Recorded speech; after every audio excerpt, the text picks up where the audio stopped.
광주 MBC 뉴스는 페이스북이나 인터넷으로도 많은 분들이 시청하고 계신데요. SNS에는 뉴스를 접한 누리꾼들이 다양한 의견을 남겨주셨습니다. 지난 한 주간 어떤 댓글이 있었는지 살펴봤습니다. 이미지 뉴스 리포터입니다. 지난 한 주 SNS에서는 어떤 뉴스가 관심을 끌었을까요?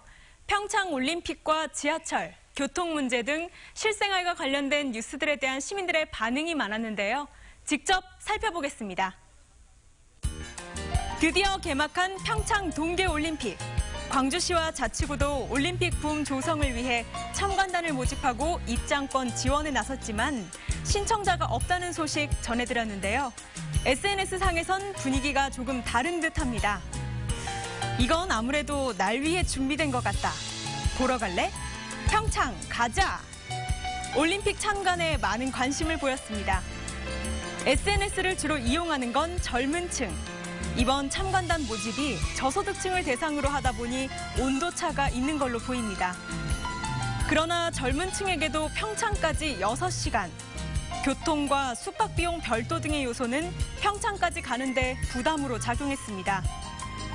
아시아문화전당 야외광장에서 대형 전광판을 통해 주요 경기를 중계한다니 평창에 못 간 아쉬움, 여기서 달래보는 건 어떨까요? 지난주 도시철도 2호선에 대한 시민들의 관심도 높았습니다.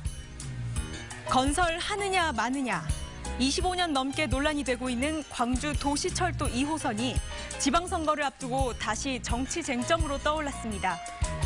SNS상에서는 찬반으로 나뉘기보다 완전 필요하다는 의견이 다수였습니다. SNS 이용 연령층을 고려해보면 지하철을 실질적으로 이용하는 분들의 의견인 셈인데요. 현재 운행 중인 1호선이 터미널과 주요 대학 등을 지나지 않다 보니 실용성 있는 노선의 2호선을 만들어 불편함을 해소해주길 바라고 있었습니다. 또 표 받으려는 정책, 부동산 업자들 배불리는 정책 하지 말고 시민을 위한 지하철을 지어달라는 요구도 있었습니다. 차량 제한 속도를 낮춘다는 뉴스에 대한 반응도 뜨거웠습니다. 경찰이 교통안전 확보를 위해 서문대로 남문로 제한 속도 정비에 나서는데요. 아무래도 차를 이용하는 분들에겐 일상생활과 밀접한 소식이다 보니 100개가 넘는 댓글이 달릴 정도로 시민들의 관심이 높았습니다. 대부분은 잘 봐둬라. 아빠, 제한 속도 낮춘대. 과속 조심조심. 딱지 조심하세요. 가족과 친구의 안전을 생각하는 말이었습니다.